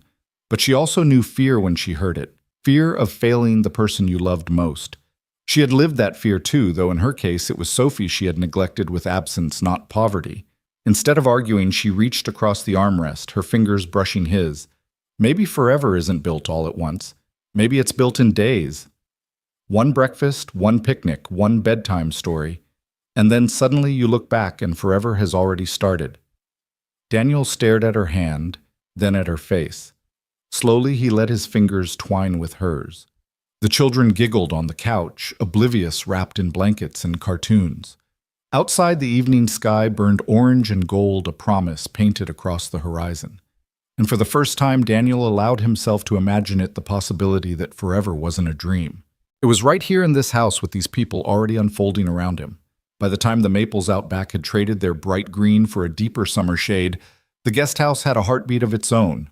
Mornings began with the thud of little feet on the stairs, the hiss of a skillet. Daniel's careful breaths as he tested how far his ribs would let him reach before pain pulled him back. On the 10th morning of that strange peace, he stood at the open kitchen window with a mug of coffee and watched Lucas and Sophie race through wet grass, their sneakers sticking dark prints to the earth. Isabella slipped in beside him, shoulder to shoulder, smelling faintly of citrus and printer ink. She had tried to go into the office earlier, lasted exactly 40 minutes, and returned with her blazer draped over one arm and a paper bag of croissants in the other. "You look almost human," Daniel teased. "Don't tell the board," she said, smiling. "They prefer me immortal." He lifted the mug. The steam washed his face. "Immortals don't burn pancakes." Cruel, she said, but she bumped him with her hip and stayed there longer than she needed to, studying the yard like it was a market graph in an ascendant swing. A car rolled to a stop at the curb. It wasn't their usual sedan. This one was a rusted compact with a dented door and a bumper sticker half torn away. The driver didn't get out. The engine idled. Daniel felt something in his chest that had nothing to do with stitches. "Kids," he called, keeping his voice light. "Front porch, please." They came at once, dutiful Sophie clutching her plastic horse, Lucas scanning his father's face. The car pulled away a moment later, slow, as if reconsidering. The sun glanced off a long lens tucked low in the passenger's hands. Not a gun. A camera. Isabella saw it too. The smile vanished from her mouth. "Damn." Daniel set his mug down. "You expecting paparazzi?" "No," she said, jaw tightening. "But I'm learning I invite them even when I don't." "Because you're you," he said flatly. "Because someone leaked." She pulled her phone from her pocket and stabbed at a headline. "Local hero saves CEO's daughter, recovers in Grant Company property." A pixelated frame from the hospital lobby. Daniel on a gurney, Lucas's small hand on his shoulder, pulsed beneath the words. "I didn't approve this." "I wouldn't. I'll fix it." "You'll fix it." He kept his voice even for the kids. Inside, something flared hot and quick. "How?" "Tell them to pretend they didn't put my son's face on a website." She went a shade paler. "I'm sorry." Lucas had gone silent, chin tucked. Sophie leaned against Isabella's hip, sensing the temperature drop. Daniel saw the ripple of fear cross his boy's eyes and tamped the anger down with both hands. "Okay," he said softer. "Okay. We handle it. We keep the kids out of sight.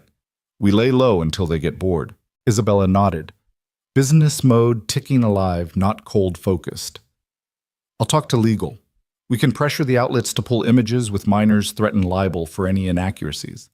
I'll have security sweep the street, set perimeter cameras, rotate cars." "Security?" He repeated, a bitter laugh escaping. "For a corner store stock boy. For a father who stepped in front of a gun," she said, matching his tone but not his bite. "You are not a headline. You are a person. Let me treat you like one." Before he could answer, the doorbell rang with a short official buzz.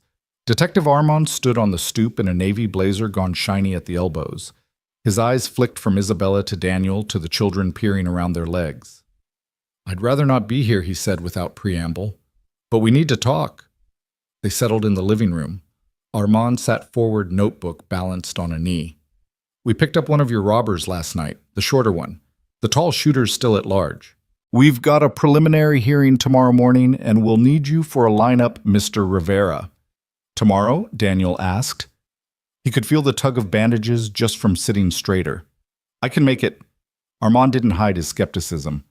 Doctor, sign off on you leaving the couch. I'll be there, Daniel said, stubbornness surfacing like old bone. He aimed at a kid. I'm not letting him walk because I needed an extra nap.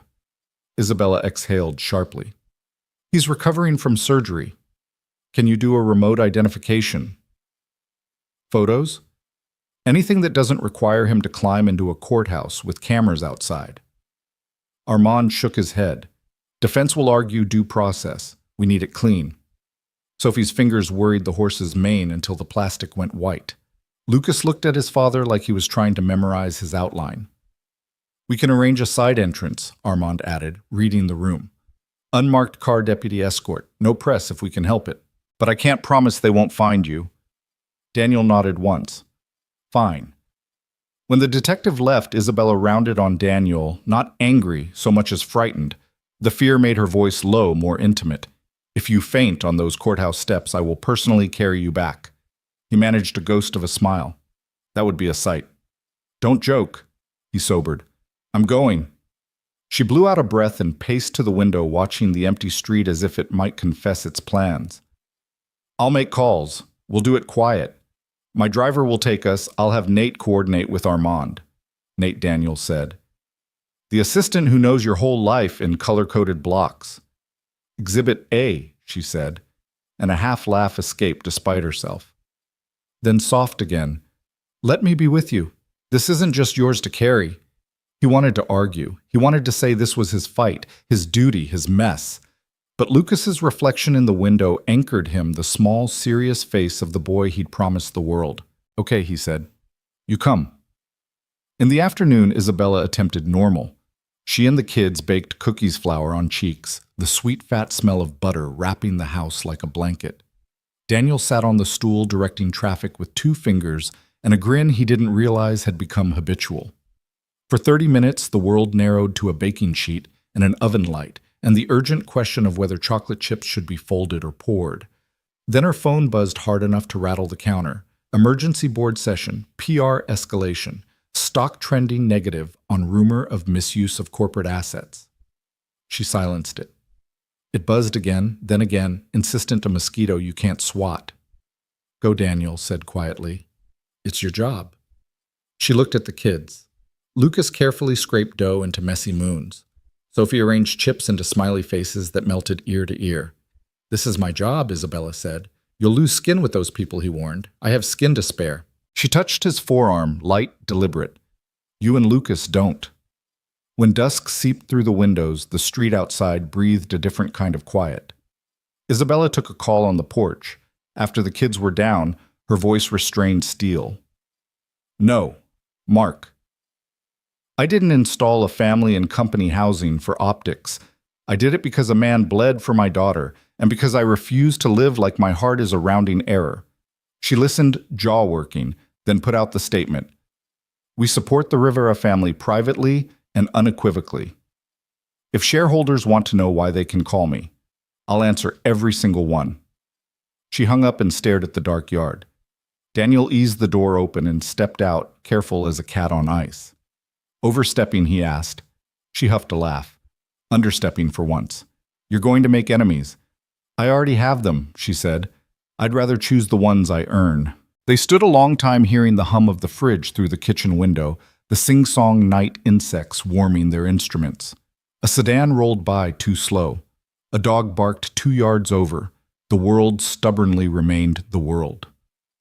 You know, Daniel said softly, Elena used to talk about lines, about how we draw them in chalk when we're scared, and then the rain comes and the chalk runs, and if we're brave, we don't redraw them. He swallowed. I've been redrawing a lot of lines since she died. Isabella's eyes shone in the porch light. I'm tired of drawing them at all. He placed his palm on the rail and looked at her hand beside it, fingers pale against the wood. Tomorrow's going to be loud, he said. For me. For Lucas. For you, if you're near me. I'm not near you, she said. I'm with you. It landed in him like a steadying meal. He nodded, unable to say more without saying too much.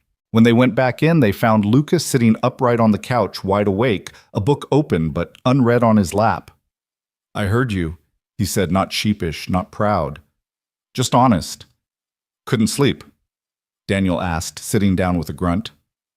"I want to go tomorrow," Lucas said. "I want to see the bad guy know he didn't win." Daniel's heart pulled a painful protective tug. "Not this time." "I'm not scared," Lucas said. "I know," Daniel said. "That's why I'm scared for you." He smoothed his boy's hair. "Your job is to stay with Sophie. Make sure she teaches Star to be quiet. That's important work." Lucas considered it measuring duty against desire and finally nodded, eyes damp but steady. "Okay, but you come back." "I will," Daniel said, praying the promise would be true. He put the boy back to bed and stood a moment in the doorway, the soft shush of a white noise app filling the room, the small rise and fall of breath, a lighthouse in the dark. Isabella waited in the hall, back against the wall, arms folded not defensively, but like she was holding in 1,000 things at once. "Tomorrow," she said. "Tomorrow," he echoed. He slept badly, dreams like broken glass, the snap of a trigger. Elena's voice saying, "Lines, lines, let the rain come." In the gray hour just before dawn, he woke to the sound of a car idling somewhere out on the street. He shuffled to the window and peered through the slat of the blind. An unmarked sedan. Another. He counted 3 silhouettes, the ember of a cigarette flaring, then a quick stamp out as a figure noticed the curtain shift. Not press. Police. Armand keeping his word. Daniel eased the blind closed and stood there for a breath, hand flattened over the ache beneath his ribs. He felt both small and huge at once, a man about to walk into a room that could tilt his family's life either way, and a father who had already made the hardest choice he would ever make. Behind him, the quiet house breathed coffee. Gurgling to life on a timer, Isabella had set the thud of Sophie's foot kicking a wall in her sleep. Lucas murmuring something unintelligible and content. The day would come, roaring cameras or not, legal pads, or not lines drawn or washed away. He straightened, testing his lungs, measuring his pain, and told himself the truth out loud. "We're okay," he said. "We're okay." In the mirror by the stairs, he looked older than the man who'd stocked shelves, and stronger too. He took the rail and started down toward the coffee, toward Isabella's steady eyes, toward the unmarked cars, toward whatever waited that would test the fragile forever he'd finally allowed himself to picture. The courthouse rose like a wall of glass and stone against the morning sky. Its steps gleamed from a recent rinse of rain, the air carrying that damp metallic smell of a city still waking. Daniel Rivera shifted uncomfortably in the back seat of the unmarked sedan as it rolled to the side entrance. His ribs ached with each breath, but his jaw was set. Beside him, Isabella Grant watched the street with sharp eyes, her phone clutched in one hand, though she hadn't touched it in half an hour. She'd left Sophie with her driver under strict orders not to leave the guest house until they returned. Lucas had stayed too, though he'd begged to come. It had nearly broken Daniel's heart to refuse him. Detective Armand turned in his seat. "We'll bring you through a service hallway, then directly to the viewing room. No press in that corridor. Still, keep your head down. Cameras love a hero." Daniel gave a grim smile. "Not the kind of hero I want to be." Isabella reached for his hand. He hesitated, then let her hold it, the contact grounding him. Inside the courthouse was a maze of echoing halls and polished floors. The fluorescent lights hummed the smell of old paper and coffee clinging to the air. Daniel's boots squeaked faintly as he walked each step, sending a muted throb through his chest. Isabella walked at his side, a silent shield. They were led into a narrow room with a wide glass panel. Beyond it, the suspects sat in a line of 5 men, each with numbers pinned to their chests. Daniel's breath caught when he saw the second man from the left. Tall, angular, his baseball cap gone, but the cold glare unmistakable. "That's him," Daniel said immediately, voice rough. "Number 2. Armand's pen hovered. "You're certain?" "As certain as I am that he pulled the trigger." The suspect smirked suddenly, as if sensing the weight of Daniel's gaze through the glass. The expression was slow, deliberate, meant to taunt. Daniel's fists clenched. For a heartbeat, the courthouse air fell away, and he was back in the corner store, the barrel of a gun swinging toward Sophie's tiny frame. Isabella's hand pressed against his forearm. Breathe, she whispered. Daniel blinked, drew air carefully into aching lungs, and forced himself to nod. Yes, that's him, the detective scribbled. Identification confirmed. The suspect was led out with the others, but not before he threw Daniel one last sneer. It lingered a promise that unsettled more than it should have. On the way back through the service corridor, the hum of reporters was audible outside, the frantic shouts, the snapping of camera shutters. Armand guided them a different way out through a maintenance door, where another unmarked sedan waited. Inside the car, silence reigned for several minutes. Daniel's pulse was still hammering his chest tight. You did it, Isabella said at last. Her voice was gentle but firm, anchoring. Doesn't feel like it, he muttered. Feels like I painted a target bigger on my back. You didn't, she countered. You drew a line, and you stood on the right side of it. He looked at her weary but grateful. You always have a way of saying things like you're certain, even when I'm not. She smiled faintly. That's because I need you to believe what I already know. When they returned to the guest house, Lucas ran out onto the porch, his small frame braced with determination. Did you find him? Daniel crouched, slowly wincing. Yeah, champ, we found him. Did he see you? Daniel hesitated. Doesn't matter. What matters is he won't hurt anyone else.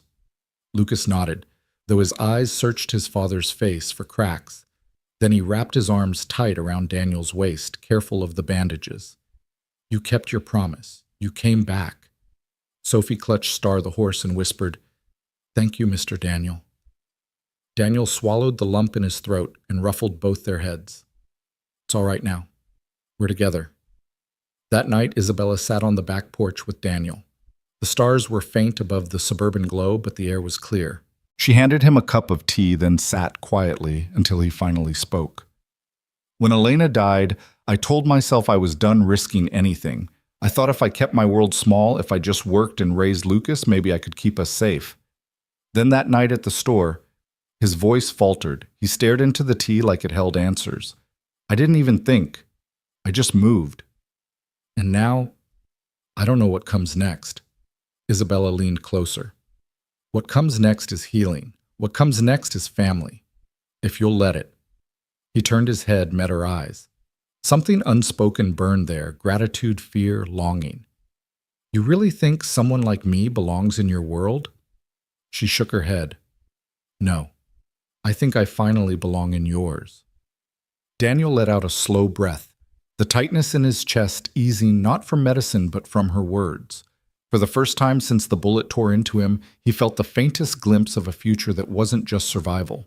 And as the night deepened, with the children asleep inside and the stars scattered faintly above, he allowed himself to believe it might be true.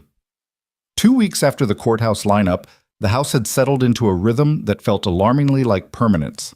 Morning sunlight streamed through lace curtains, pooling across the hardwood floor, as Lucas and Sophie argued over who got to feed the neighbor's cat that had taken to wandering into the yard. Daniel sat at the kitchen table with a crossword puzzle, glasses slipping down his nose, ribs still aching but healing.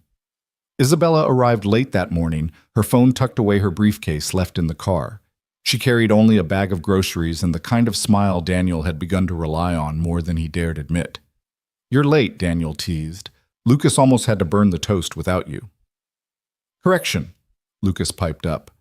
I perfected the toast. He lifted a slightly charred slice, like a trophy. Sophie giggled, covering her mouth. It's black on the bottom. Daniel chuckled, the sound breaking into a cough he tried to disguise. Isabella's gaze darted to him instantly, concern flashing across her face. Don't look at me like that, he said, waving a hand. Doctor says coughing's normal. Normal doesn't mean painless, she countered, setting the groceries down. I brought ginger tea. Helps. Lucas smirked. She's bossier than the nurse. Get used to it, Daniel muttered, but his eyes softened as he watched Isabella move through the kitchen with ease that surprised them both. The children bolted outside after breakfast, leaving the adults in rare quiet. Isabella lingered at the table, her hand brushing Daniel's crossword absent-mindedly. You ever thought of going back to school? She asked suddenly. He blinked. School night classes, maybe? You've got a good mind. You could manage something beyond stocking shelves. Daniel gave a low laugh. You really think a guy who can barely keep up with his son's homework is going to sit in a classroom again? "I think," she said, carefully, "you underestimate yourself." The conversation stuck with him. Later, as he watched Lucas help Sophie ride the second-hand bike, Isabella had bought, Daniel felt a strange stirring. Not shame, but possibility. That evening, while the kids built a blanket fort in the living room, Isabella pulled out her laptop.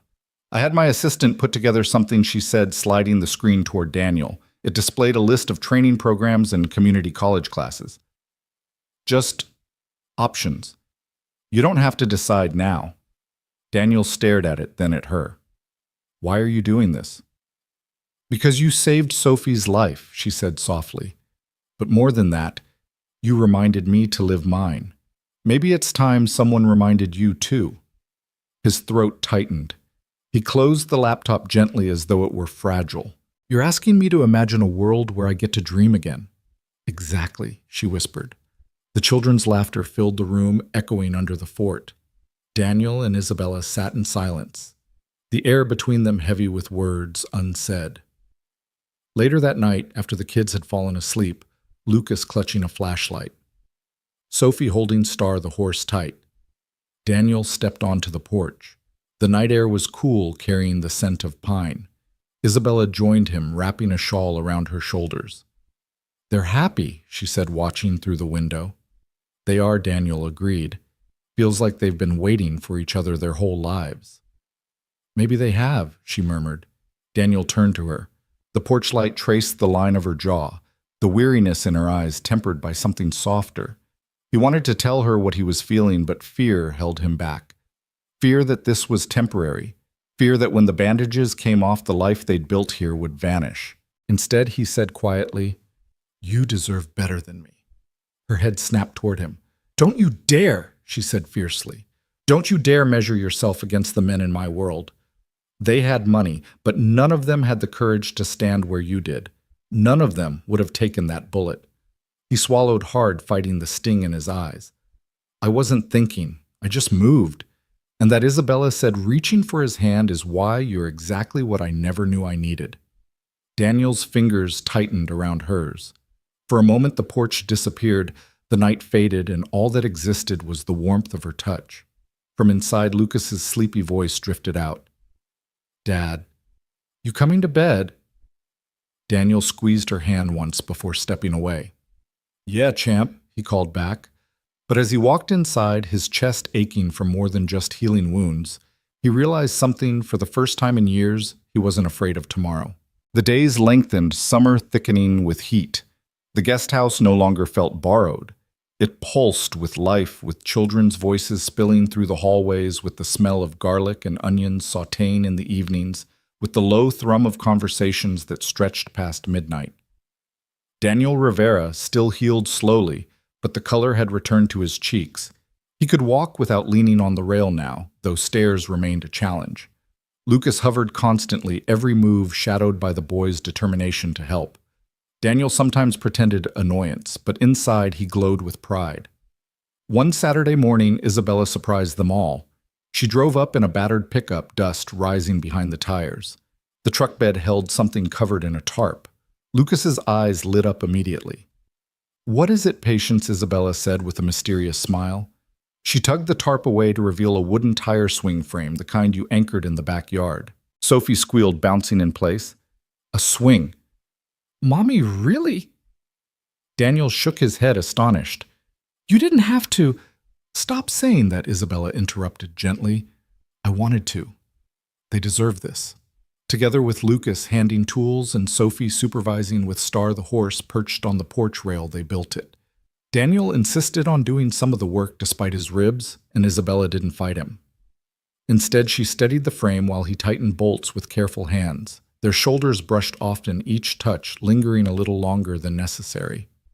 When the swing finally stood, Lucas climbed on first, pumping his legs, laughter bursting from him in wild peals.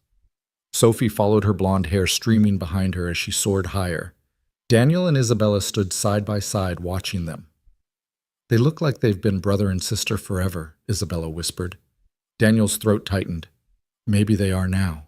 That night, the children fell asleep in the living room fort. They'd rebuilt, tired from swinging until the stars came out. Daniel draped blankets over them while Isabella lit candles in the kitchen. The two of them sat with mugs of tea, the glow painting their faces warm. "You know," Isabella said after a long silence, "I never wanted this house to be empty. I bought it because I thought maybe one day I'd remember what home feels like. I didn't expect it to happen like this." Daniel studied her. Home isn't walls or windows. It's what fills them. She smiled faintly. "Then maybe you filled mine." The weight of her words settled deep in his chest. He reached across the table, his calloused hand covering hers. She didn't pull away. Before anything more could be said, Lucas's sleepy voice drifted from under the blanket fort. "Dad, did you ever love anyone after Mom?" The question cut like a blade. Daniel froze. Isabella looked away quickly, giving him privacy he hadn't asked for. Daniel cleared his throat. "No champ, not after her." He hesitated, then added softly, "But love, it doesn't always come once. Sometimes it sneaks back when you least expect it." There was quiet from the fort. Then Lucas murmured, "Good, 'cause I think maybe you should." Daniel swallowed hard, meeting Isabella's eyes across the table. Her gaze was tender, unguarded, shimmering in the candlelight. Later, when the children were tucked properly into their beds, Isabella lingered by the doorway. "Lucas is wise beyond his years," she whispered. "He's had to be," Daniel admitted. "Too much too soon." She touched his arm lightly. "Then let's give him a childhood back. Both of them." The house fell quiet after she left for the night, but Daniel lay awake long after replaying her words. For the first time since Elena's death, he let himself imagine a future not defined by loss, but by love rediscovered. And though the thought terrified him, it also felt like breathing clean air after years underground. By morning, the house smelled like cinnamon and dish soap, the quiet, clean kind of morning that feels earned. Daniel woke before the children, his ribs no longer screaming, just murmuring their constant reminder. He dressed slowly and padded down the hall, pausing at Lucas's doorway. The boy slept tangled in sheets, one arm flung over his face, flashlight still on the pillow beside him. Down the hall, Sophie lay diagonally across her small bed. Star, the plastic horse, tucked beneath her chin like a secret. In the kitchen, Isabella stood barefoot, hair in a loose knot, stirring oatmeal with an intensity she usually saved for investor calls. The radio murmured some early jazz, the world outside still pale and new. "Dangerous," Daniel said, leaning on the doorframe. "Last time you tried breakfast, we filed a smoke claim." She shot him a look over her shoulder that was half challenge, half grin. "It's oatmeal. Even I can't burn water twice." He took a seat and watched the simple ritual, her hand on the wooden spoon, the steam fogging her glasses, the tiny white bowl she set carefully in front of him. It wasn't the food, it was the gentleness.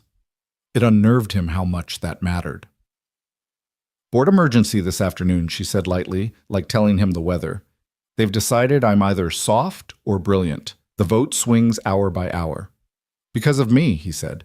"Because of me," she corrected. "Because I made a decision with my heart in public, and men who only know numbers don't have the vocabulary for that."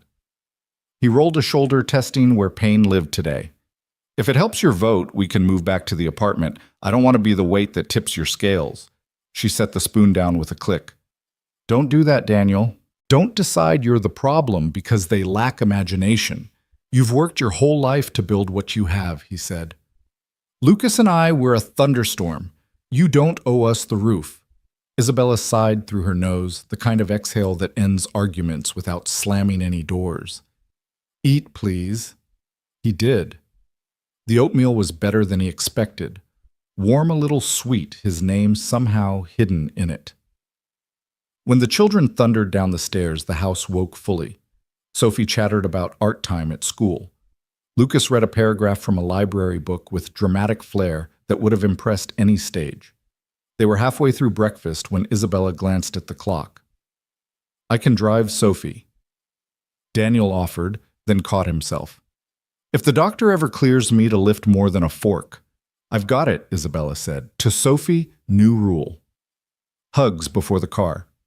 Sophie obediently hugged Daniel first, fierce, quick. He closed his eyes for the span of it, surprised at how much the small pressure steadied him. Then she hugged Lucas, then her mother, Then she was gone in a flurry of backpack zippers and small shoes. After the front door closed, Lucas hovered near the sink, rearranging cups that didn't need rearranging. "We're not moving back, are we?" he asked without looking up. Daniel took in the boy's hunched shoulders, the way he braced for a blow. "I don't know yet," he said honestly. "I like it here," Lucas said. "Sophie likes it too. And Ms. Isabella? She laughs more. It sounds real." Daniel scrubbed a hand over his jaw. "If we leave, it won't be because we like it less. It'll be because it's right." Lucas nodded, but his mouth pinched. Right didn't always mean fair. Isabella returned with the soft slam of the front door. "Drop-off success," she reported. "Sophie thinks her macaroni necklace will sell out at the class art show." "Clearly, your child," Daniel said, and she laughed, tipping her head back so light caught on her throat. Before noon, Detective Armand called. "Quick update," he said. "Shooter's arraignment moved up. Lawyers going to push for bail citing community ties. We'll counter with the violence of the offense and flight risk, but I don't want you blindsided if a number gets stamped today." Daniel's stomach tightened. "What if he walks?" "Then my team circles tighter," Armand said. "And you do what you've been doing, stay smart." After the call, Daniel stared at his hands. He could feel the old impulse act fix run at the problem until it disintegrated. His body wouldn't let him. Pride bristled. Fear steadied it. Isabella placed a glass of water in front of him. "We will manage whatever comes." "How do you sound so certain all the time?" he asked. "I don't," she said. "I choose to. It's the one thing I can control." By early afternoon, the house felt like a stage set for two different plays, the soft domestic one and the corporate knife fight. Isabella changed into a blazer that made Daniel's chest go oddly tight and tied her hair into a neat line. She stood in the doorway before she left for the board meeting, eyes on him. "If I come back with bruises, they'll be invisible," she said. "I don't want you to worry." "I will anyway," he said. "Take Nate, always." He watched her car pull away, a long thread unspooling from his rib cage. Lucas, sensing the shift, sat close on the couch and opened a book but didn't read. "Want to practice throwing a baseball?" Daniel asked impulsively. "Slow, easy." "I'll sit." Lucas's head snapped up. Now, Daniel said. They took 2 mitts to the backyard. Daniel sat on the patio chair, left leg extended, right foot anchored, and lobbed the ball underhand. Lucas caught it, the smack and leather clean as a bell, and threw it back with care. 10 throws. 20. The world telescoped into the geometry between their gloves, the bright circle of shared attention. On the 30th, Daniel reached too far, and pain flashed hot. He sucked in air, jaw tight. "You okay?" Lucas asked, ankle pivoting in panic. "I am," Daniel said, breathing through it. "Just a reminder that I'm not a machine." "Good," Lucas said, fierce. "Machines can't build families." Daniel blinked, then laughed, the sound easing the ache.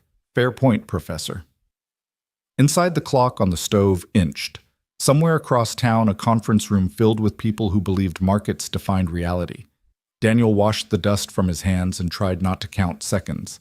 When Isabella finally walked back through the front door in the late afternoon, she carried 2 things: exhaustion like a shadow and a defiant glint in her eyes. "How bad?" Daniel asked.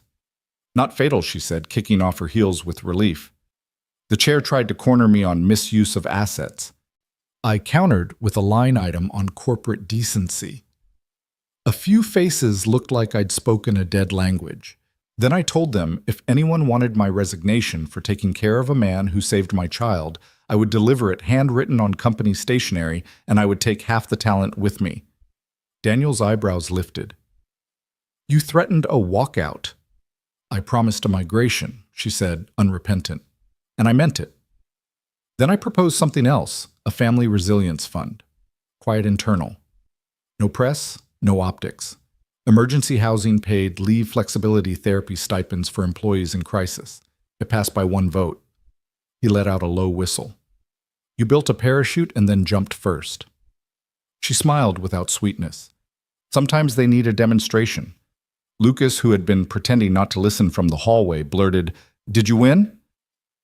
Isabella looked at him and softened. "We didn't lose." He accepted that like a victory. "Can we have tacos to celebrate not losing tacos?" "We can do," Daniel said. "But you're seasoning the meat." While Lucas chopped tomatoes with extreme seriousness, Isabella checked her phone. A text from Armand Judge denied bail. Shooter remanded. Daniel watched her shoulders drop, the invisible brace uncoiling, and when she read the message aloud, Lucas actually whooped.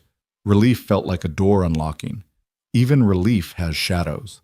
After dinner, plates stacked, lime wedges sucked dry, a small mountain of shredded cheese confettied across the table, Isabella found the courage to ask the question she'd been carrying. "Would you move back if I asked?" she said.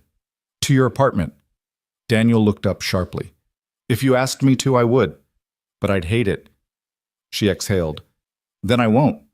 I wanted to see if I was being selfish." "You are," he said, and when her eyes widened, he added, "Me too." They stood in the kitchen under yellow light, both suddenly shy, as if they were teenagers in borrowed shoes. Later, after Sophie's bath and Lucas's insistence on reading 2 chapters instead of 1 after toothbrushes and socks and lights, negotiated down to crackling nightlights, Daniel found Isabella on the back steps, blazer off, bare feet on the cool wood. The sky was a velvet navy. The swing creaked gently in the breeze. "Tell me something true," she said without looking at him. He took a breath. "Truth used to be simple, love." Elena raised Lucas' work until exhausted repeat. Now it had edges and light. "When I jumped in front of that gun, I wasn't brave," he said. "I was inevitable, like a reflex. The brave part is waking up every day and letting you and your daughter matter to me. That scares me more." She turned her head, eyes bright. "My turn. I thought bringing you here was repayment. It turns out it was an invitation.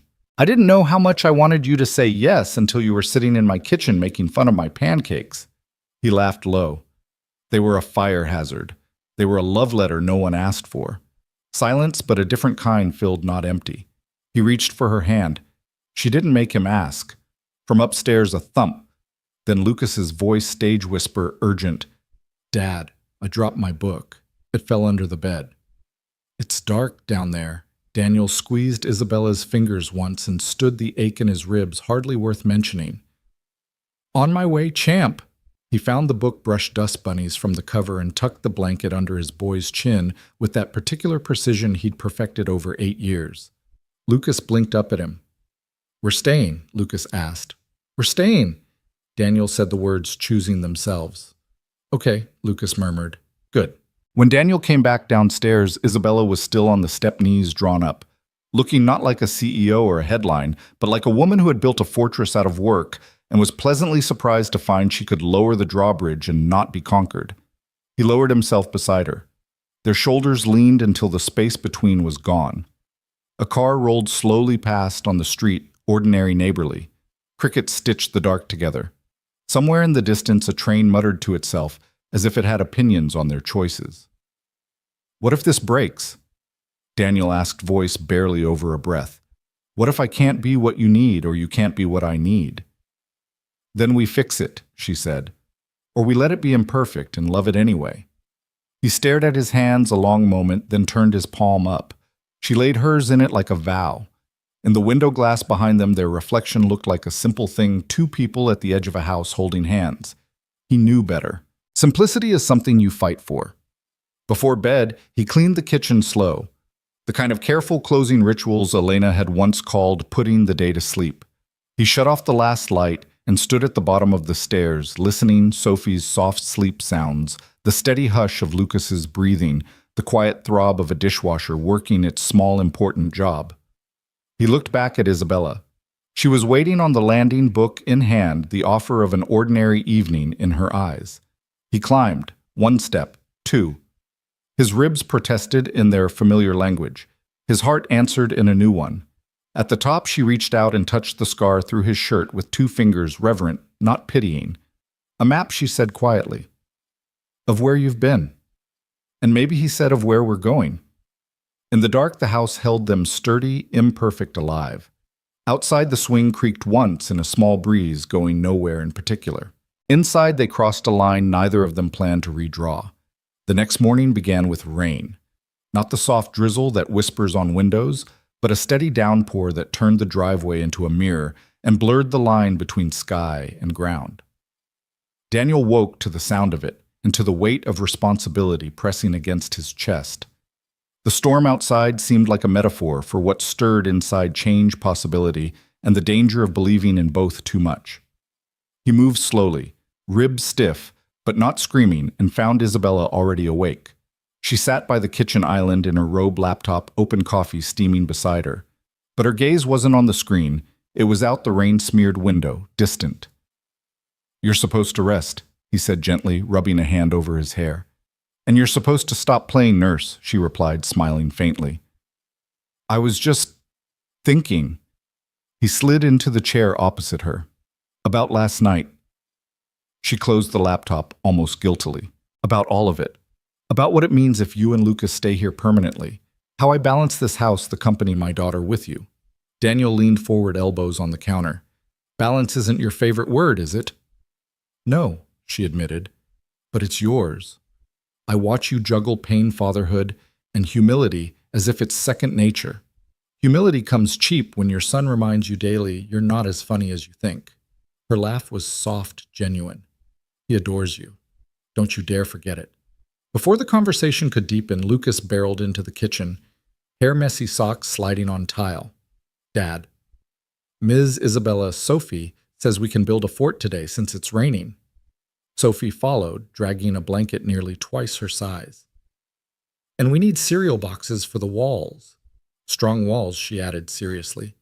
Isabella glanced at Daniel with a raised brow. "Your call, Commander." "Fort duty accepted," Daniel said, ruffling Lucas's hair. "But every good fortress needs supplies, snacks, pillows, flashlights. Move out." The kids scrambled, and soon the living room transformed into a labyrinth of sheets and chairs, books propping up corners, and the faint glow of battery lanterns. Isabella crawled halfway inside her designer robe, brushing against couch cushions, and Daniel thought it might be the most disarming sight he'd ever witnessed. Inside the fort, Sophie whispered, "This is the safest place in the world." "Right, Daddy." Daniel's throat tightened, but Lucas answered first. "Yeah. As long as he's here, it is." Daniel ducked his head, hiding the sting in his eyes. He met Isabella's gaze across the dim space, and in her expression, he saw the same truth: they were building something bigger than blankets. By noon, the storm eased, but the day had already settled into a cocoon. Daniel helped with lunch, grilled cheese, cut diagonally, tomato soup steaming in bowls. The kids dipped and slurped, giggling at stringy cheese strands. Isabella moved among them with a softness Daniel hadn't seen before, as if she'd traded her armor for something lighter. When Sophie and Lucas settled down with a board game, Isabella pulled Daniel aside. "I have to tell you something. The board chair called me this morning." Daniel's stomach sank. "And they're uneasy. They think your presence here complicates things. The optics, the liability. He asked me," she hesitated, biting her lip. "He asked me to distance myself until the trial concludes." Daniel stiffened. "So it's official. I'm bad for your brand. Don't say it like that. How else should I say it?" His voice was calm, but it carried a steel edge. "I got shot because someone pointed a gun at your daughter, and now I'm a liability." Her eyes glistened, but she didn't look away. "They don't see what I see. They don't sit in this house and hear Sophie laugh again.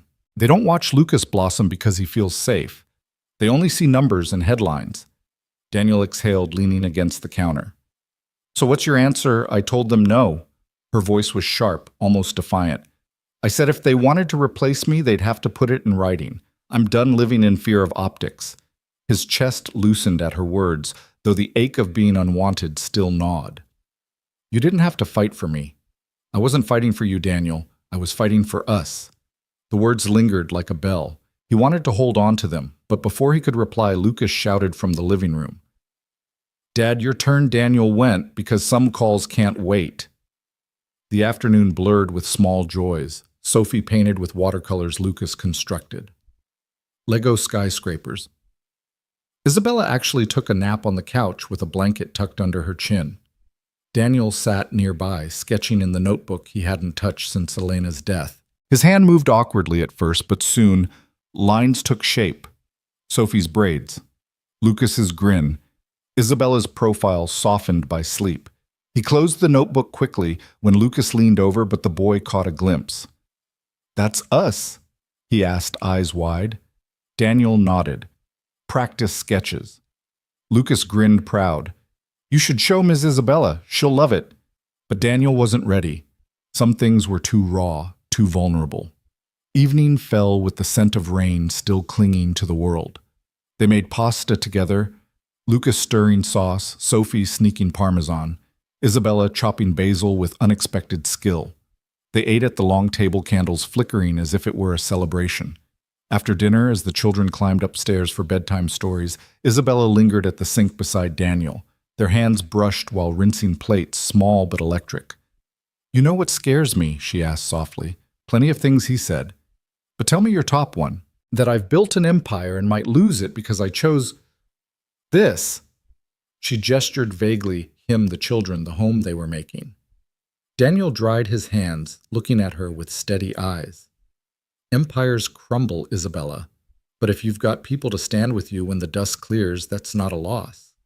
She swallowed, lips parting, like she wanted to argue, but didn't. Later in the quiet of night, Daniel tucked Lucas in.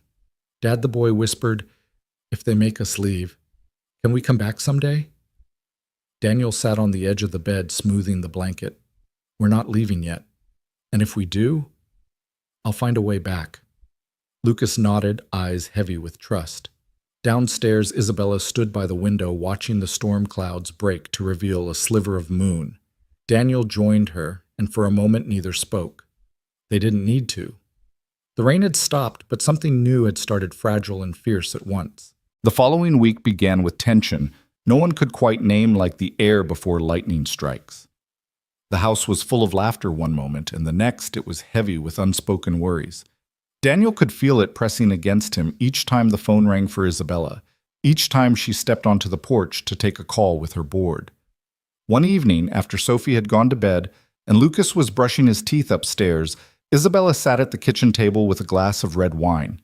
Her face was pale under the soft light, her hair loose around her shoulders. She motioned for Daniel to sit, and he did, though he could already tell the conversation would not be easy. They're escalating, she said quietly. The board has called an emergency meeting. They're questioning my leadership. Daniel leaned back slowly. Because of me. Because of everything. Because I've made decisions they don't understand. Because I've let the company run itself these last weeks while I focused here. Her hand trembled slightly as she set the glass down. They want reassurance that my priorities are still aligned with theirs. Daniel's jaw tightened. So they want you to prove you can choose the company over your daughter. Over us. Isabella met his eyes. That's exactly what they want. The silence between them stretched until Lucas thundered downstairs, pajamas wrinkled toothbrush in hand. Dad, I lost another tooth. He grinned, holding it up like a trophy. Daniel forced a smile. That makes what, 7? Lucas nodded proudly, then rushed to show Isabella. She laughed and kissed the top of his head. Put it under your pillow, and the tooth fairy will come. As Lucas darted upstairs again, Isabella's laughter faded. How do I explain to them that this boy, my daughter, even you matter more than stock prices? You don't, Daniel said firmly. You live it. You don't need their permission to be a mother, or to be human. Her eyes searched his. And what if they fire me? Then you find out who you are without a boardroom telling you. The words landed heavier than he intended, and she looked away blinking. It sounds so simple when you say it. It isn't, but simple doesn't mean easy. The next day, Isabella asked him to come with her to the city for the meeting. Daniel resisted at first. He didn't want to be paraded as her excuse, but she insisted. I need you there, not as a shield, not as proof, just as you. So they went. The children stayed with her sister, and Daniel found himself in a sleek tower of glass and steel, limping slightly as he followed Isabella into a boardroom lined with dark suits and colder eyes. The chairman, a man named Harrington with silver hair and a voice sharp as a blade, wasted no time. Ms. Calloway, your performance has been erratic. The media coverage of your personal life, this situation, compromises us. You've blurred the line between family and leadership. Isabella's chin lifted. What you call blurring, I call balance. For too long, I gave this company every ounce of myself. And what did it give me back? Sleepless nights. A daughter who barely knew me. A hollow victory. Harrington sneered. And this man, his finger jabbed toward Daniel, is the reason you've abandoned your duties. Daniel started to speak, but Isabella raised a hand to silence him. Her voice cut through the room. This man saved my daughter's life. He reminded me what leadership actually means, protecting what matters. If you can't see that, then perhaps it's not me who doesn't belong here. It's all of you. The room buzzed with whispers. Harrington's face darkened. Be careful, Ms. Calloway. The board can and will replace you. Then do it, Isabella said calmly, though her hand trembled where Daniel could see. But you'll have to explain to our investors why the company ousted a CEO for choosing integrity over optics. There was silence, heavy and suffocating. Then one of the younger board members, a woman with sharp glasses, cleared her throat. She has a point. Our public image is already strained. Removing her now could backfire. The tension shifted the tide, turning ever so slightly. Harrington sat back, seething but silent. Isabella seized the moment. I am not walking away. Not from this company, not from my family. If you want me gone, take a vote. Otherwise, let me lead. No vote was taken that day. The meeting adjourned in uneasy quiet. In the car afterward, Isabella finally exhaled. Her hands shook as she gripped the steering wheel. Daniel reached over, steadying one with his own. You were brilliant in there. I was terrified. She laughed shakily. But for once, I didn't care what they thought. I only cared what Sophie would think if she saw me bend. Daniel studied her profile lit by the city's neon glow. She'd be proud. I know I am. Back at the house, Sophie ran into her arms, Lucas trailing behind both children, bubbling with stories from their day. The tension of the boardroom dissolved into the warmth of family. Chaos. Sticky fingers, mismatched pajamas, bedtime giggles. Later that night, when the children finally slept, Isabella stood at the doorway of the guest house. Daniel, I'm not sure where this goes, but I want you to know I'm not afraid of the cost anymore. If it comes down to the company or this, she gestured between them, I choose this. Daniel's chest tightened. He wanted to believe. It wanted to let the words root inside him, but part of him still feared the storm yet to come. Still, when he kissed her hand gently, neither of them pulled away. The next few days carried an odd peace, the kind that feels almost fragile, as though the world was holding its breath. Daniel tried to settle into it, to accept the quiet joys of mornings with Sophie, and Lucas building pancake towers of afternoons when Isabella took calls on the patio, but returned with a smile instead of tension in her shoulders. But peace rarely lasts long, and the storm they had been dreading arrived on a Tuesday afternoon. It began with a phone call.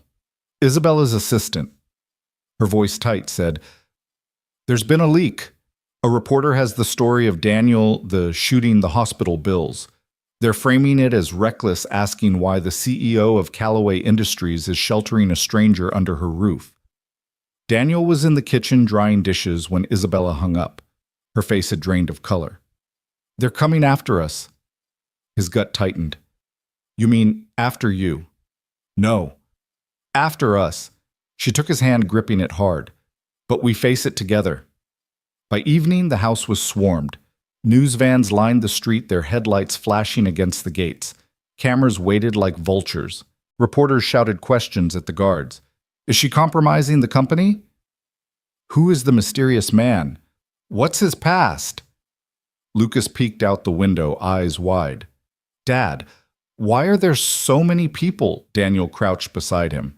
Because adults like to talk about things they don't understand. Sophie clung to Isabella's side. Are they mad at you, Mommy? Isabella stroked her daughter's hair. They can be mad at me all they want, sweetheart, but they don't get to touch what matters here. That night, with the children asleep upstairs, Daniel and Isabella sat in the dimly lit living room watching the press lights flicker against the walls. I knew this would happen, he muttered. I did too. She lifted her glass of water, staring at it as though the swirl inside might answer questions. The thing is, I don't care. Not anymore. I've spent my entire career running from scandal chasing perfection. But after that night after you, how can I let fear dictate my life again? Daniel leaned forward, voice low. If staying with me ruins your company, ruins everything you've built. She cut him off. Then I'll build again. But I won't rebuild without you in it. The words silenced him, and for once he didn't argue. He only reached across and took her hand. The next morning, the headlines were brutal. Callaway CEO hides hero in mansion. Stock prices waver. Amid controversy. Who is Daniel Brooks? Daniel walked